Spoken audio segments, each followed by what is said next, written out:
सो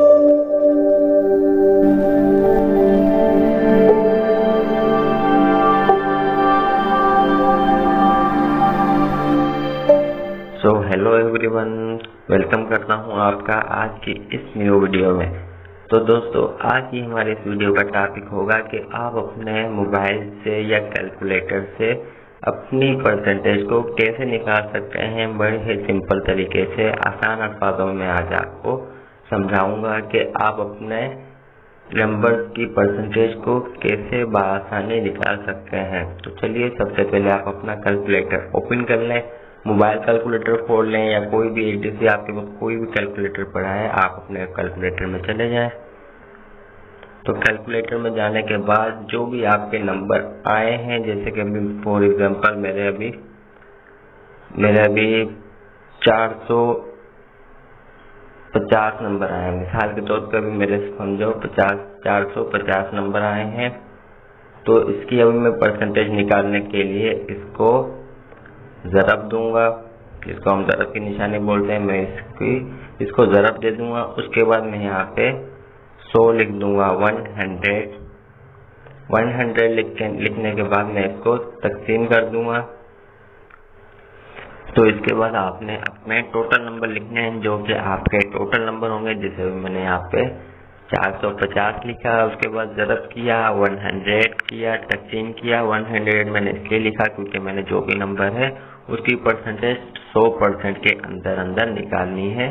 तो 100 इसलिए लिखा जाता है कि हमारी परसेंटेज 100% के अंदर अंदर निकलती है, कि हमारी परसेंटेज 70%, 80%, 100% के दरम्यान आती है। जैसे हम बोलते हैं कि 100% बंदा सच बोल रहा है, 80%, 20%, तो वे 100% के अंदर आपकी परसेंटेज निकलती है, इसलिए 100% लिखा जाता है। तो मैं साथ के साथ आपको समझाता भी जा रहा हूँ कि ये इन नंबर का इस्तेमाल क्यों किया जाता है। तो मैंने देखे 450 मेरे मौजूदा नंबर आए थे मिसाल के तौर पर। मैं उसके बाद मैंने इसको ज़रब किया, फिर 100 किया, फिर तकसीम किया। उसके बाद आपने लिखने हैं वो नंबर जो कि आपके टोटल नंबर होते हैं, जिसमें से आप नंबर उठाते हैं। जैसे अभी मैंने 450 नंबर उठाए, ज़रब किया 100 में से इसको परसेंटेज निकालनी है। उसके बाद मैंने इसको तकसीम किया। उसके बाद मैं इसको टोटल नंबर अपना इंटर कर दूंगा। जैसे मेरे टोटल नंबर थे मिसाल के तौर पे 850, 850, 850। अब मैं ये तीनों लिख के तो आपने देख लेना है 450 जो आपके नंबर आए होंगे, ज़रब 100 तकसीम, उसके बाद टोटल नंबर लिखने के बाद आपने इसको बराबर करके इसकी परसेंटेज निकाल लेनी है।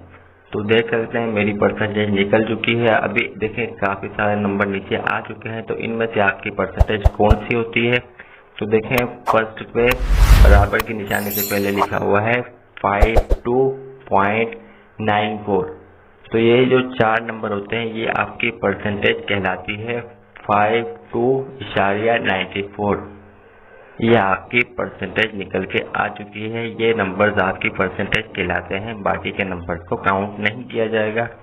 5.52.94 ये आपकी परसेंटेज आ चुकी है। किसी भी नंबर की परसेंटेज आप इसी तरीके से निकालेंगे। तो उसके बाद 2 नंबर पॉइंट से पहले और पॉइंट्स के बाद 2 नंबर जो आएंगे वो आपकी परसेंटेज कहलाएगी। उम्मीद है कि आपको वीडियो समझ में आ चुकी होगी। मैं फुल कोशिश करता हूँ कि आपको आसान से आसान अल्फाजों में मालूमात दे सकूँ, ताकि हर बंदे को मेरी बात समझ में आ सके। तो उम्मीद करता हूँ मुकम्मल बात समझ में आ गई होगी। तो इसी तरह की वीडियोज़ की न्यू अपडेट हासिल करने के लिए चैनल को सब्सक्राइब कर दें, कि जब भी मैं कोई न्यू वीडियो अपलोड करूं तो उसका नोटिफिकेशन आपको बआसानी मिल सके और आप मेरी वीडियो को देख के फ़ायदा उठा सके। और साथ में साथ एक वीडियो को लाइक भी कर दिया करें। लाइक करने से हमारी हौसला अफजाई हो जाती है और हम नेक्स्ट वीडियो के लिए खुद को अप्रिशिएट कर पाते हैं। तो मिलते हैं नेक्स्ट वीडियो में। आज के लिए बस इतना ही। अपना बहुत ज़्यादा ख्याल रखिएगा, दुआओं में याद रखिएगा। Bye bye, take care.